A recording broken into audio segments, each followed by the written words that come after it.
ನಮಸ್ಕಾರ, ನಾನು ದೀಕ್ಷಾ ಬಂಗೇರ. ಆಸ್ತ್ರಾ ಗ್ರೂಪ್ ಮತ್ತು digital planet presents prime time ನ್ಯೂಸ್ಗೆ ಸ್ವಾಗತ. Powered by Malabar golden diamonds, forks wagon Mangaluru. ಇದೀಗ ಸುದ್ದಿಯ ವಿವರ. ಅದು ಬಡ ಮಕ್ಕಳು ವಿದ್ಯಾಭ್ಯಾಸ ಮಾಡುವ ಸರ್ಕಾರಿ ಶಾಲೆ. ಮಕ್ಕಳು ಚೆನ್ನಾಗಿ ಓದಿ ತಮ್ಮ ಭವಿಷ್ಯವನ್ನು ಕಟ್ಟಿಕೊಳ್ಳಬೇಕು ಎಂದು ಪಾಲಕರು ಮಕ್ಕಳನ್ನು ಸರ್ಕಾರಿ ಶಾಲೆಗೆ ಕಳುಹಿಸುತ್ತಾರೆ. ಆದರೆ ಈ ಶಾಲೆಯ ಪರಿಸ್ಥಿತಿ ನೋಡಿದ್ರೆ ಸರ್ಕಾರಿ ಶಾಲೆ ಅಂದ್ರೆ ಹೀಗಿರುತ್ತಾ ಅಂತ ಒಂದು ಕ್ಷಣ ಬೆಚ್ಚಿ ಬೀಳೋದು ಗ್ಯಾರಂಟಿ. ಹಾಗಾದ್ರೆ ಆ ಶಾಲೆ ಯಾವುದು ಅಂತೀರಾ? ನೋಡ್ಕೊಂಡು ಬರೋಣ. ದೇಶದ ಉತ್ತಮ ಪ್ರಜೆಗಳನ್ನಾಗಿ ರೂಪಿಸುವ ಶಿಕ್ಷಣ ಸಂಸ್ಥೆಗಳು ಮಾದರಿಯಾಗಿರಬೇಕು. ಎಲ್ಲ ಸೌಲಭ್ಯಗಳನ್ನು ಹೊಂದಿ ಶಿಕ್ಷಣದ ಜೊತೆಗೆ ಸಾಮಾಜಿಕ ನೆಲೆಗಳನ್ನು ವಿದ್ಯಾರ್ಥಿಗಳನ್ನು ಪ್ರೇರೇಪಿಸಬೇಕು. ಆದರೆ ಯುವಶಕ್ತಿಯನ್ನು ರೂಪಿಸಬೇಕಾದ ಶಾಲೆಯಲ್ಲಿ ಮೂಲಭೂತ ಸೌಕರ್ಯಗಳ ಕೊರತೆ ಇದ್ದರೆ ಏನಾಗುತ್ತದೆ? ಬೇಲಿಯೇ ಎದ್ದು ಹೊಲಮೇಯ್ದಂತೆ ಎಂಬ ಗಾದೆಯ ಮಾತಂತಾಗುತ್ತದೆ. ಯುವ ಸಮಾಜಕ್ಕೆ ಉತ್ತಮ ಮಾರ್ಗದರ್ಶನ ನೀಡಬೇಕಾದ ಶಾಲೆಯ ರಸ್ತೆ ಕೆಸರುಗದ್ದೆಯಾಗಿದ್ದು, ಕೆಸರು ಬಿದ್ದ ರಸ್ತೆಯಲ್ಲಿ ನಿತ್ಯ ಸಂಚಾರ ಮಾಡುತ್ತಿರುವ ಮಕ್ಕಳ ಪರಿಸ್ಥಿತಿ ಹೇಳತೀರದಾಗಿದೆ. ಎಲ್ಲೆಂದರಲ್ಲಿ ಮೈದಾನದಲ್ಲಿ ನಿಂತ ನೀರು, ಕೆಸರಿನಂತಾದ ರಸ್ತೆ. ಈ ದೃಶ್ಯಾವಳಿ ಕಂಡು ಬಂದಿದ್ದು ಆಲೂರು ತಾಲೂಕಿನ ಹುಣಸವಳ್ಳಿ ಗ್ರಾಮ ಪಂಚಾಯತ್ ವ್ಯಾಪ್ತಿಯ ಗೇಕರವಳ್ಳಿ ಗ್ರಾಮದ ಸರ್ಕಾರಿ ಕಿರಿಯ ಪ್ರಾಥಮಿಕ ಪಾಠಶಾಲೆಯಲ್ಲಿ. ಸರ್ಕಾರ ಲಕ್ಷ ಅನುದಾನವನ್ನು ಸರ್ಕಾರಿ ಶಾಲೆಗಳನ್ನು ಅಭಿವೃದ್ಧಿಪಡಿಸಲು ಮೀಸಲಿಟ್ಟಿರುತ್ತಾರೆ. ಆದರೆ ಆ ಅನುದಾನ ಸರ್ಕಾರಿ ಶಾಲೆಗೆ ತಲುಪುತ್ತೋ ಇಲ್ಲವೋ ಅನ್ನುವುದು ಯಕ್ಷ ಪ್ರಶ್ನೆ. ಈ ಶಾಲೆಯಲ್ಲಿ ರಸ್ತೆ ಸಮಸ್ಯೆ ಇದ್ದು ನಿತ್ಯ ಮಕ್ಕಳು ಹಾಗೂ ಶಿಕ್ಷಕರು ಕೂಡ ಶಾಲೆಗೆ ಕಣ್ಣೀರಿಟ್ಟುಕೊಂಡು ಕೈಕಾಲುಗಳನ್ನು ಕೆಸರು ಮಾಡಿಕೊಂಡು ಹೋಗಬೇಕಾದ ಸ್ಥಿತಿಯುಂಟಾಗಿದೆ. ಈ ಬಗ್ಗೆ ಗ್ರಾಮಸ್ಥರಾದ ಕುಮಾರ್ ಮಾತನಾಡಿ, ನಮ್ಮ ಗ್ರಾಮದಲ್ಲಿ ಸುಮಾರು 10ಕ್ಕೂ ಹೆಚ್ಚು ಮಕ್ಕಳು ಈ ಶಾಲೆಯಲ್ಲಿ ವಿದ್ಯಾಭ್ಯಾಸ ಮಾಡುತ್ತಿದ್ದು, ಶಾಲೆಯ ರಸ್ತೆ ಕೆಸರುಗದ್ದೆಯಾಗಿದೆ. ಇದರಿಂದ ಮಕ್ಕಳು ತುಂಬ ತೊಂದರೆಯನ್ನು ಅನುಭವಿಸುತ್ತಿದ್ದಾರೆ. ಮಕ್ಕಳಿಗೆ ಸರಿಯಾದ ರಸ್ತೆ ಇಲ್ಲ, ಆಟವಾಡಲು ಮೈದಾನ ಇಲ್ಲ, ಮೈದಾನದ ತುಂಬೆಲ್ಲ ನೀರು ನಿಂತು ಕೊಚ್ಚೆಯಾಗಿದೆ. ಈ ಬಗ್ಗೆ ಅನೇಕ ಬಾರಿ ಸಂಬಂಧಪಟ್ಟ ಅಧಿಕಾರಿಗಳು ಹಾಗೂ ಗ್ರಾಮ ಪಂಚಾಯತ್ ಪಿಡಿಒ ಅಧ್ಯಕ್ಷರ ಗಮನಕ್ಕೆ ತಂದರೂ ಕೂಡ ಯಾವುದೇ ಪ್ರಯೋಜನವಾಗಿಲ್ಲ. ಇವರ ಮೇಲೆ ಅವರು, ಅವರ ಮೇಲೆ ಇವರು ಹೇಳಿಕೊಂಡು ಸುಮ್ಮನಾಗುತ್ತಿದ್ದಾರೆ. ಇದರಿಂದ ಗಂಡ ಹೆಂಡತಿ ಜಗಳದಲ್ಲಿ ಕೂಸು ಬಡವಾಯಿತು ಎಂಬಂತಾಗಿದೆ. ನಮ್ಮ ಗ್ರಾಮದ ಸರ್ಕಾರಿ ಶಾಲೆಯ ಮಕ್ಕಳ ಪರಿಸ್ಥಿತಿ ಇದೇ ಆಗಿದೆ ಎಂದು ಬೇಸರವನ್ನು ವ್ಯಕ್ತಪಡಿಸಿದರು. ಇನ್ನು ಈ ಬಗ್ಗೆ ಗಮನ ಹರಿಸಬೇಕಾದ ಕ್ಷೇತ್ರ ಶಿಕ್ಷಣಾಧಿಕಾರಿಗಳು ಶಾಲೆಯ ಗುಣಮಟ್ಟವನ್ನು ವೀಕ್ಷಿಸದೇ ಇರುವುದು ದುರಂತದ ಸಂಗತಿ. ಈ ಕೂಡಲೇ ಈ ಬಗ್ಗೆ ಸ್ಥಳೀಯ ಗ್ರಾಮ ಪಂಚಾಯತ್ ಅಧಿಕಾರಿಗಳು ಹಾಗೂ ತಾಲೂಕು ಪಂಚಾಯತ್ ಇಒ ಗಮನ ಹರಿಸಬೇಕಾಗಿದೆ. ಗ್ರಾಮಸ್ಥರ ಮನವಿ, ಒಟ್ಟಾರೆಯಾಗಿ ಸರ್ಕಾರಿ ಶಾಲೆಗಳನ್ನು ಅಭಿವೃದ್ಧಿಪಡಿಸುವ ನಿಟ್ಟಿನಲ್ಲಿ ಸರ್ಕಾರವು ಕೋಟಿಗಟ್ಟಲೆ ಅನುದಾನವನ್ನು ಮೀಸಲಿರಿಸುತ್ತದೆ. ಆದರೆ ಅಧಿಕಾರಿಗಳ ದಿವ್ಯ ನಿರ್ಲಕ್ಷ್ಯದಿಂದ ಕಾಮಗಾರಿಗಳು ಹಳ್ಳ ಹಿಡಿದು ಬಿಡುತ್ತದೆ. ಇನ್ನಾದರೂ ಈ ಬಗ್ಗೆ ಸಂಬಂಧಪಟ್ಟ ಅಧಿಕಾರಿಗಳು ಹಾಗೂ ಗ್ರಾಮ ಪಂಚಾಯಿತಿಯವರು ಈ ಬಗ್ಗೆ ಗಮನ ಹರಿಸಿ ಸರ್ಕಾರಿ ಶಾಲೆಗಳ ಅಭಿವೃದ್ಧಿಗೆ ಮನಸ್ಸು ಮಾಡ್ತಾರಾ, ಇಲ್ಲ ಮೌನಕ್ಕೆ ಶರಣಾಗುತ್ತಾರಾ ಎಂದು ಕಾದು ನೋಡಬೇಕಾಗಿದೆ. ಈ ಸಂದರ್ಭದಲ್ಲಿ ಗ್ರಾಮಸ್ಥರಾದ ಮಹೇಂದ್ರ ಜಯಣ್ಣ, ನವೀನ್ ಪ್ರಸನ್ನ, ಶಶಾಂಕ್ ಅಪ್ಪು ಇದ್ದರು. ಯೋಗೀಶ್ ಬಿಜೆ, ವಿ4 ನ್ಯೂಸ್, ಹಾಸನ. ರಾಷ್ಟ್ರೀಯ ಹೆದ್ದಾರಿ ತುಮಿನಾಡಿನಲ್ಲಿ ಶನಿವಾರ ರಾತ್ರಿ 11 ಗಂಟೆಯ ಸುಮಾರಿಗೆ ಲಾರಿಗಳು ಪರಸ್ಪರ ಡಿಕ್ಕಿ ಹೊಡೆದು ಉಂಟಾದ ಅಪಘಾತದಲ್ಲಿ ಹಿಂಬದಿಯ ಲಾರಿಯೊಳಗಿದ್ದ ಚಾಲಕನ 2 ಕಾಲುಗಳು ತುಂಡರಿಸಲ್ಪಟ್ಟು ಲಾರಿಯೊಳಗೆ ಸಿಲುಕಿದ್ದ ಚಾಲಕನನ್ನು ಅಗ್ನಿಶಾಮಕ ದಳ ಮತ್ತು ಊರವರ ಸಹಾಯದಿಂದ ಹೊರತೆಗೆಯಲಾಯಿತು. ಕಾಸರಗೋಡು ಭಾಗದಿಂದ ಮಂಗಳೂರು ಭಾಗಕ್ಕೆ ತೆರಳುತ್ತಿದ್ದ 2 ಲಾರಿಗಳು ತುಮಿನಾಡು ರಾಷ್ಟ್ರೀಯ ಹೆದ್ದಾರಿಯಲ್ಲಿ ಪರಸ್ಪರ ಡಿಕ್ಕಿ ಹೊಡೆದು ಈ ದುರ್ಘಟನೆ ಸಂಭವಿಸಿದೆ. ಅಪಘಾತದಲ್ಲಿ ಕರ್ನಾಟಕದ ಹುಬ್ಬಳ್ಳಿ ಕಾರವಾರ ನಿವಾಸಿ ಅಕ್ಷಯ್ ಎಂಬಾತನ 2 ಕಾಲುಗಳು ತುಂಡರಿಸಲ್ಪಟ್ಟು ಗಂಭೀರ ಗಾಯಗಳೊಂದಿಗೆ ಆಸ್ಪತ್ರೆಗೆ ದಾಖಲಿಸಲಾಗಿದೆ. ಅದೇ ರೀತಿ ಇನ್ನೊಂದು ಲಾರಿ ಚಾಲಕ ಹುಬ್ಬಳ್ಳಿ ಕಾರವಾರ ನಿವಾಸಿ ಪುರುಷೋತ್ತಮ ಎಂಬವರು ಕೂಡ ಗಂಭೀರವಾಗಿ ಗಾಯಗೊಂಡಿದ್ದು ಈತನನ್ನು ಕೂಡ ಆಸ್ಪತ್ರೆಯಲ್ಲಿ ದಾಖಲಿಸಲಾಗಿದೆ. ರೆಹಮಾನ್ ಉದ್ಯಾವರ, ವಿ4 ನ್ಯೂಸ್, ಮಂಜೇಶ್ವರ. ತ್ರೈ ಎಟರ್ನಲ್ ಜ್ಯುವೆಲ್ಲರಿ ವತಿಯಿಂದ synergy Mangalore's biggest network event ಎಂಬ ಮಾರ್ಕೆಟಿಂಗ್ನ ಬಗ್ಗೆ ತರಬೇತಿ ಕಾರ್ಯಾಗಾರವು ಮಂಗಳೂರಿನ ಎಜೆ ಗ್ರ್ಯಾಂಡ್ ಹೋಟೆಲ್ನಲ್ಲಿ ನಡೆಯಿತು.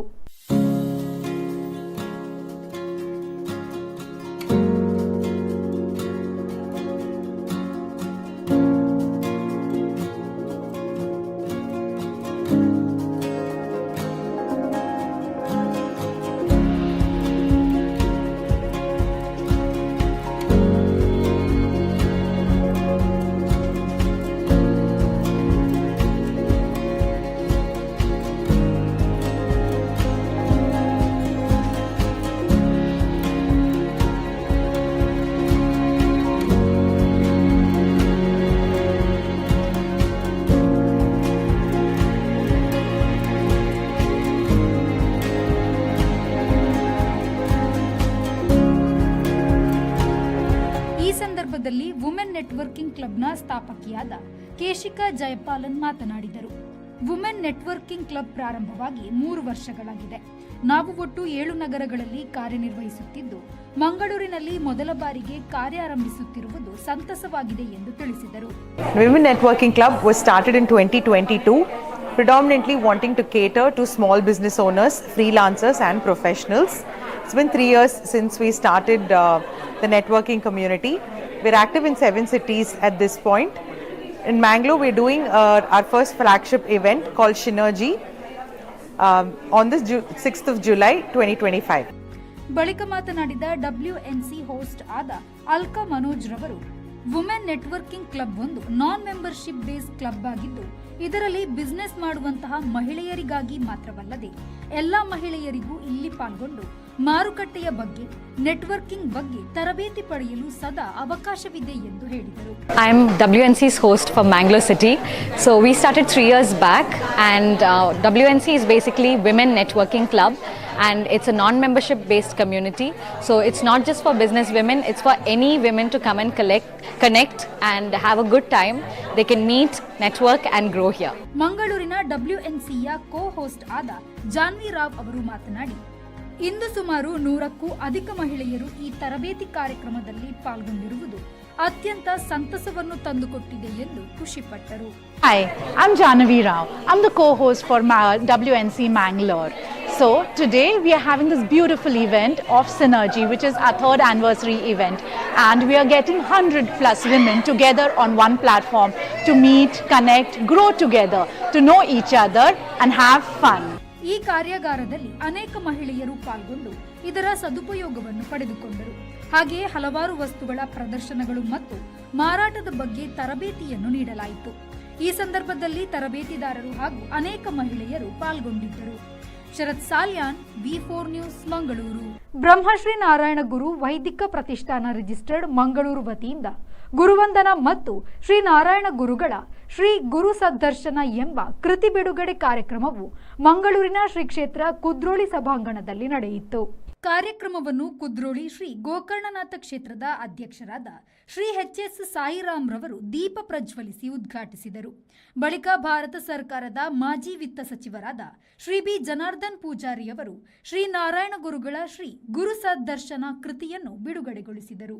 ಈ ಸಂದರ್ಭದಲ್ಲಿ ಕೇರಳದ ಶಿವಗಿರಿ ಮಠದ ವರ್ಕಳದ ಮಠಾಧೀಶರಾದ ಬ್ರಹ್ಮಶ್ರೀ ಸಚ್ಚಿದಾನಂದ ಸ್ವಾಮೀಜಿ ಮತ್ತು ಧರ್ಮಸ್ಥಳದ ಶ್ರೀ ರಾಮಕ್ಷೇತ್ರ ಮಹಾಸಂಸ್ಥಾನಂ ಕನ್ಯಾಡಿಯ ಜಗದ್ಗುರು ಪೀಠದ ಪೀಠಾಧೀಶರಾದ ಮಹಾಮಂಡಲೇಶ್ವರ 1800ರ ಶ್ರೀ ಶ್ರೀ ಶ್ರೀ ಸದ್ಗುರು ಬ್ರಹ್ಮಾನಂದ ಸರಸ್ವತಿ ಮಹಾರಾಜ್ ರವರನ್ನು MP ದಿನೇಶ್ ಸಿಲ್ಕ್ ದಂಪತಿಗಳು ಗುರುವಂದನ ಮತ್ತು ಪಾದಪೂಜೆಯನ್ನು ನೆರವೇರಿಸಿದರು. ശിവഗിരി മഠത്തിൻ്റെ സന്തോഷം, കൃതജ്ഞത ഇവിടെ രേഖപ്പെടുത്തുന്നു. ശ്രീനാരായണ ഗുരു രചിച്ച ആത്മോപദേശ ശതകം എന്ന വേദഗ്രന്ഥത്തിൻ്റെ കന്നഡ തർജിമയും പൂജാവിധിയും ഇവിടെ പ്രകാശനം ചെയ്യപ്പെടുകയാണ്. ശ്രീനാരായണ ഗുരു ഒരു ലോക ഗുരുവാണ്. ശ്രീകൃഷ്ണൻ, ശ്രീബുദ്ധൻ, ശ്രീ ശങ്കരാചാര്യർ തുടങ്ങിയ ജഗദ്ഗുരുക്കന്മാരുടെ പരമ്പരയിൽ ആധുനിക ഭാരതം ലോകത്തിന് നൽകിയ വിശ്വഗുരുവാണ് ശ്രീനാരായണ ഗുരു. ആ വിശ്വമഹാഗുരു ഇവിടെ ಈ ಗೋಕರ್ಣನಾಥ. ಈ ಸಂದರ್ಭದಲ್ಲಿ ಶ್ರೀ ಗುರು ಬೆಳದಿಂಗಳು ಫೌಂಡೇಶನ್ ಅಧ್ಯಕ್ಷರಾದ ಮತ್ತು ಶ್ರೀ ಗೋಕರ್ಣನಾಥ ಕ್ಷೇತ್ರದ ಕುದ್ರೋಳಿಯ ಕೋಶಾಧಿಕಾರಿಯಾದ ಶ್ರೀ ಪದ್ಮರಾಜ್ R ಪೂಜಾರಿ, ಶ್ರೀ ವಿಶ್ವನಾಥ ಕ್ಷೇತ್ರ ಕಟಪಾಡಿಯ ಅಧ್ಯಕ್ಷರಾದ ಶ್ರೀ BM ಶಂಕರ್ ಪೂಜಾರಿ, ಶ್ರೀ ಬ್ರಹ್ಮ ಬೈದರ್ಕಳ ಗರಡಿ ಕ್ಷೇತ್ರ ಕಂಕನಾಡಿಯ ಅಧ್ಯಕ್ಷರಾದ ಶ್ರೀ ಚಿತ್ತರಂಜನ್, ಲೇಖಕಿ ಡಾಕ್ಟರ್ ಮೀನಾಕ್ಷಿ ರಾಮಚಂದ್ರ ಮಂಗಳೂರು, ಶ್ರೀ ವೆಂಕಟೇಶ ಶಿವಭಕ್ತಿ ಯೋಗ ಸಂಘದ ಮಂಗಳೂರು ಇದರ ಅಧ್ಯಕ್ಷರಾದ ಶ್ರೀ ಧೀರಜ್ ಅಮೀನ್, ಅಖಿಲ ಭಾರತ ಬಿಲ್ಲವ ಯೂನಿಯನ್ ರಿಜಿಸ್ಟರ್ಡ್ ಮಂಗಳೂರು ಇದರ ಅಧ್ಯಕ್ಷರಾದ ಶ್ರೀ ನವೀನ್ ಚಂದ್ರ ಡಿ ಸುವರ್ಣ, ರಾಷ್ಟ್ರೀಯ ಬಿಲ್ಲವ ಮಹಾಮಂಡಲ ರಿಜಿಸ್ಟರ್ಡ್ ಮುಲ್ಕಿ ಇದರ ಅಧ್ಯಕ್ಷರಾದ ಶ್ರೀ ರಾಜಶೇಖರ್ ಕೋಟ್ಯಾನ್ ಸೇರಿದಂತೆ ಹಲವಾರು ಗಣ್ಯರು ಉಪಸ್ಥಿತರಿದ್ದರು. ಶರತ್ ಸಾಲ್ಯಾನ್, ವಿ4 ನ್ಯೂಸ್, ಮಂಗಳೂರು. ಜನರಲ್ಲಿ ಸ್ವಚ್ಛತೆಯ ಬಗ್ಗೆ ಅರಿವು ಮೂಡಿಸಬೇಕು ಹಾಗೂ ತಮ್ಮ ಆರೋಗ್ಯದ ಬಗ್ಗೆ ಗಮನ ಹರಿಸಬೇಕು ಎಂಬ ಸದುದ್ದೇಶದಿಂದ ಎಂಆರ್ಪಿಎಲ್ ಸಂಸ್ಥೆಯು ಪ್ರತಿ ವರ್ಷ ಸ್ವಚ್ಛತಾ ಕಾರ್ಯ ಮೂಲಕ ಸಮಾಜಮುಖಿ ಕಾರ್ಯಕ್ರಮಗಳನ್ನು ಹಮ್ಮಿಕೊಂಡಿದೆ ಎಂದು ಎಂಆರ್ಪಿಎಲ್ನ ಜನರಲ್ ಮ್ಯಾನೇಜರ್ ಪ್ರಶಾಂತ್ ಬಾಳಿಗ ಹೇಳಿದರು. ಅವರು ಎಂಆರ್ಪಿಎಲ್ ವತಿಯಿಂದ ಪೆರ್ಮುದೆ ಗ್ರಾಮ ಪಂಚಾಯತ್ ಸಭಾಭವನದಲ್ಲಿ FMMCH ಮತ್ತು ಇಂಡಿಯನ್ ಸೊಸೈಟಿ ಇದರ ಸಹಭಾಗಿತ್ವದಲ್ಲಿ ಫಾದರ್ ಮುಲ್ಲರ್ ಆಸ್ಪತ್ರೆಯ ಪರಿಣತಿ ವೈದ್ಯರ ತಂಡದೊಂದಿಗೆ ಪೆರ್ಮುದೆ ಗ್ರಾಮ ಪಂಚಾಯತ್ನಲ್ಲಿ ನಡೆದ ಸ್ವಚ್ಛತೆ ಕಾಪಾಡುವ 2025 ಪ್ರಯುಕ್ತ ವೈದ್ಯಕೀಯ ತಪಾಸಣೆ ಮತ್ತು ಕ್ಯಾನ್ಸರ್ ತಪಾಸಣೆಯ ಶಿಬಿರದಲ್ಲಿ ಮಾತನಾಡಿದರು. ಪೆರ್ಮುದೆ ಗ್ರಾಮ ಪಂಚಾಯತ್ ಅಧ್ಯಕ್ಷೆ ಜ್ಯೋತಿ ಶೆಟ್ಟಿ ಕಾರ್ಯಕ್ರಮವನ್ನು ದೀಪ ಬೆಳಗಿಸಿ ಉದ್ಘಾಟಿಸಿದರು. ನಂತರ ಫಾದರ್ ಮುಲ್ಲರ್ ಆಸ್ಪತ್ರೆಯ ಎಲ್ರೋಯ್ ಸಲ್ಡಾನಾ ಕ್ಯಾನ್ಸರ್ ರೋಗದ ಬಗ್ಗೆ ಮತ್ತು ಇದರ ಮುನ್ನೆಚ್ಚರಿಕೆಯ ಕ್ರಮದ ಬಗ್ಗೆ ಮಾಹಿತಿಯನ್ನು ನೀಡಿದರು. ಕಾರ್ಯಕ್ರಮದಲ್ಲಿ ಪಂಚಾಯತ್ ಉಪಾಧ್ಯಕ್ಷ ಸಂದೇಶ್ ಪೂಜಾರಿ, ಪಂಚಾಯತ್ ಅಭಿವೃದ್ಧಿ ಅಧಿಕಾರಿ ರಮೇಶ್ ರಾಥೋಡ್, ಫಾದರ್ ಮುಲ್ಲರ್ ಆಸ್ಪತ್ರೆಯ ಸಂಯೋಜಕಿ ದೀಪಿಕಾ, ಎಂಆರ್ಪಿಎಲ್ ಸಂಸ್ಥೆಯ MK ರಾವ್, ಸಂಸ್ಥೆಯ CSR ವಿಭಾಗದ ಮ್ಯಾನೇಜರ್ ಆದ ಕೇಶವ ಪಾಟಾಳಿ ಮತ್ತಿತರರು ಉಪಸ್ಥಿತರಿದ್ದರು. ಪಂಚಾಯತ್ ವ್ಯಾಪ್ತಿಯ 100 ಮಂದಿ ಶಿಬಿರದ ಪ್ರಯೋಜನವನ್ನು ಪಡೆದರು. ಬ್ಯೂರೋ ರಿಪೋರ್ಟ್, ವಿ4 ನ್ಯೂಸ್, ಮಂಗಳೂರು. ಕೊಟ್ಟಾರ ಚೌಕಿ ರಾಷ್ಟ್ರೀಯ ಹೆದ್ದಾರಿ 66ರ ಬಳಿ ಮಂಗಳೂರು ಮಹಾನಗರ ಪಾಲಿಕೆಯ 16ನೇ ಬಂಗ್ರಕೂಳೂರು ವಾರ್ಡ್ನಲ್ಲಿ ಮಂಗಳೂರು ನಗರ ಅಭಿವೃದ್ಧಿ ಪ್ರಾಧಿಕಾರ ಇದರ ವತಿಯಿಂದ ನಿರ್ಮಾಣಗೊಂಡಿರುವ ನೂತನ ಸಿಂಧೂರ ವಿಜಯ ಉದ್ಯಾನವನದ ಉದ್ಘಾಟನೆಯು ಶನಿವಾರ ನಡೆಯಿತು. ಶಾಸಕರಾದ ಡಾಕ್ಟರ್ ವೈ ಭರತ್ ಶೆಟ್ಟಿ ಅಧ್ಯಕ್ಷತೆಯಲ್ಲಿ ಮಂಗಳೂರು ನಗರ ಅಭಿವೃದ್ಧಿ ಪ್ರಾಧಿಕಾರದ ಅಧ್ಯಕ್ಷರಾದ ಸದಾಶಿವ ಉಳ್ಳಾಲ್ ರವರು ಉದ್ಘಾಟಿಸಿದರು. ಈ ಸಂದರ್ಭ ಮಾತನಾಡಿ 42.35 ಲಕ್ಷ ರೂಪಾಯಿ ವೆಚ್ಚದಲ್ಲಿ ಸೈನಿಕರನ್ನು ಸ್ಮರಿಸುವ ಪಾರ್ಕ್ ನಿರ್ಮಾಣಗೊಂಡಿದೆ. ಶಾಸಕರಾದ ಡಾಕ್ಟರ್ ವೈ ಭರತ್ ಶೆಟ್ಟಿ ಅವರು ತಮ್ಮ ಕ್ಷೇತ್ರದಾದ್ಯಂತ ಅತ್ಯುತ್ತಮವಾದ ಅಭಿವೃದ್ಧಿ ಕಾರ್ಯಗಳನ್ನು ನಡೆಸುತ್ತಾ ಬರುತ್ತಿದ್ದು, ಈ ಯೋಜನೆಯನ್ನು ಕೂಡ ಕಾರ್ಯಗತಗೊಳಿಸುವಲ್ಲಿ ಶ್ರಮಿಸಿದ್ದಾರೆ. ಮೂಡಾದ ಸದಸ್ಯರು, ಅಧಿಕಾರಿಗಳು, ಪಾಲಿಕೆಯ ಸದಸ್ಯರು, ಅಧಿಕಾರಿಗಳ ಸಮನ್ವಯದೊಂದಿಗೆ ಉತ್ತಮವಾಗಿ ನಿರ್ಮಾಣಗೊಂಡಿದೆ ಎಂದು ಶ್ಲಾಘಿಸಿದರು. ನಗರಾಭಿವೃದ್ಧಿ ಪ್ರಾಧಿಕಾರದ ವತಿಯಿಂದ ಇವತ್ತು ಕೊಟ್ಟಾರ ಜಂಕ್ಷನ್ನಲ್ಲಿ ಈ ದೇಶದ ಸೈನಿಕರ ನೆನಪಿಗೋಸ್ಕರ ಪಾರ್ಕನ್ನು ಮಾಡಿದ್ದೇವೆ. ಈ ಪಾರ್ಕಿಗೆ ಸುಮಾರು 3.25 ಸೆಂಟ್ಸ್ ಸ್ಥಳದಲ್ಲಿ ಪಾರ್ಕ್ ಇದೆ. ಈ ಪಾರ್ಕಿಗೆ 42 ಲಕ್ಷ ರೂಪಾಯಿ 31,000 ರೂಪಾಯಿ 42 ಲಕ್ಷ 31,000 ರೂಪಾಯಿಯ ವೆಚ್ಚದಲ್ಲಿ ಪಾರ್ಕ್ ನಿರ್ಮಾಣ ಆಗಿದೆ. ನಾವು ಇದಕ್ಕೆ ಬಜೆಟೇ 50 ಲಕ್ಷ ಇಟ್ಟಿದ್ದೀವಿ, ಆದರೂ 42 ಲಕ್ಷದಲ್ಲಿ ಒಳ್ಳೆಯ ಕೆಲಸ ಮಾಡಿದ್ದಾರೆ. ಸುಂದರವಾದಂಥ ನಮ್ಮ ಮೂಡದ ಇಂಜಿನಿಯರ್ಸ್ಗಳು ಮತ್ತು ಅಧಿಕಾರಿಗಳು, ಅದೇ ರೀತಿ ಈ ಗುತ್ತಿಗೆದಾರರು ಕೂಡ ಒಳ್ಳೆಯ ರೀತಿಯಲ್ಲಿ ಕೆಲಸ ಮಾಡಿದ್ದಾರೆ. ಈ ಪಾರ್ಕ್ ಇಲ್ಲಿ ಶಾಶ್ವತವಾಗಿ ಒಳ್ಳೆಯದರಲ್ಲಿ ಇರಲಿ, ಇದರ ಮೇಂಟೆನೆನ್ಸ್ ಬಗ್ಗೆ ಕಾರ್ಪೊರೇಷನ್ಗೆ ಸಂಬಂಧಪಟ್ಟ ಶಾಸಕರು ಇವತ್ತು ನಮ್ಮೊಟ್ಟಿಗಿದ್ದಾರೆ. ಈ ಭಾಗದ ಜನಪ್ರಿಯ ಶಾಸಕರು ಗೌರವಾನ್ವಿತ ಡಾಕ್ಟರ್ ಭರತ್ ಶೆಟ್ಟಿ ಅವರು ನಮ್ಮೊಟ್ಟಿಗಿದ್ದಾರೆ. ಅವರ ನೇತೃತ್ವದಲ್ಲಿ ಅವರ ಕ್ಷೇತ್ರದಲ್ಲಿ ಒಂದು ಉತ್ತಮವಾದಂಥ ಕೆಲಸ ಆಗಿದೆ. ಅದಕ್ಕೆ ಮುಂದಿನ ದಿನಗಳಲ್ಲಿ ಕಾರ್ಪೊರೇಷನ್ಗೆ ಸಂಬಂಧಪಟ್ಟ ಅಧಿಕಾರಿಗಳೆಲ್ಲ ಮಾತಾಡಿ, ಜಿಲ್ಲಾಧಿಕಾರಿಗಳ ಆಡಳಿತಾಧಿಕಾರಿಗಳ ಹತ್ರ ಮಾತಾಡಿಕೊಂಡು ಇದನ್ನು ಮೇಂಟೈನ್ ಮಾಡುವಂಥ ವ್ಯವಸ್ಥೆಯನ್ನು ಸನ್ಮಾನ್ಯ ಶಾಸಕರು ಮಾಡ್ತಾರೆ ಎಂಬ ಭರವಸೆ ನಮಗಿದೆ. ನಾವೆಲ್ಲ ಅವರೊಟ್ಟಿಗೆ ಕೈ ಜೋಡಿಸ್ತೇವೆ ಅಂತ ಈ ಸಂದರ್ಭದಲ್ಲಿ ಇದಕ್ಕೆ ಪ್ರಯತ್ನಪಟ್ಟಂಥ ಎಲ್ಲರನ್ನು ಕೂಡ ಇವತ್ತು ನಾನು ಅಭಿನಂದಿಸ್ತಾ, ಈ ಪರಿಸರದಲ್ಲಿ ಒಂದು ಸೈನಿಕರ ಪಾರ್ಕ್ ಆಗಿದೆ ಅಂತ. ಶಾಸಕರಾದ ಡಾಕ್ಟರ್ ವೈ ಭರತ್ ಶೆಟ್ಟಿ ಮಾತನಾಡಿ, ಮಂಗಳೂರು ಉತ್ತರ ವಿಧಾನಸಭಾ ಕ್ಷೇತ್ರದ ವ್ಯಾಪ್ತಿಯ ಕೊಟ್ಟಾರ ಚೌಕಿಯಲ್ಲಿ ಮೊದಲ ಅವಧಿಯಲ್ಲಿ ಗುದ್ದಲಿ ಪೂಜೆಯನ್ನು ನೆರವೇರಿಸಿದ್ದೆವು. ಸ್ಥಳೀಯ ಕಾರ್ಪೊರೇಟರ್, ಸಾರ್ವಜನಿಕರು ಇಲ್ಲಿನ ಜಂಕ್ಷನ್ನಲ್ಲಿ ಸೈನಿಕರ ಸ್ಮಾರಕವನ್ನು ನಿರ್ಮಿಸುವ ಬಗ್ಗೆ ಬೇಡಿಕೆಯನ್ನು ಇಟ್ಟಿದ್ದರು. ಸೈನಿಕರ ತ್ಯಾಗ ಬಲಿದಾನವನ್ನು ಸದಾ ಸ್ಮರಿಸಿಕೊಳ್ಳುವ ನಿಟ್ಟಿನಲ್ಲಿ ಅವರು ದೇಶದ ರಕ್ಷಣೆಗಾಗಿ ತಮ್ಮ ಕುಟುಂಬವನ್ನು ತೊರೆದು ಗಡಿಭಾಗದಲ್ಲಿ ಇದ್ದುಕೊಂಡು ದೇಶದ ಜನತೆಯು ಸುರಕ್ಷತೆಯಿಂದ ಜೀವನ ನಡೆಸಲು ತ್ಯಾಗವನ್ನೇ ಮಾಡುತ್ತಿದ್ದಾರೆ. ಹೀಗಾಗಿ ಈ ಉದ್ಯಾನವನ ನಿರ್ಮಾಣದಲ್ಲಿ ನಮಗೂ ಸಂತೃಪ್ತಿಯನ್ನು ಉಂಟು ಮಾಡಿದೆ ಎಂದು ಹೇಳಿದರು.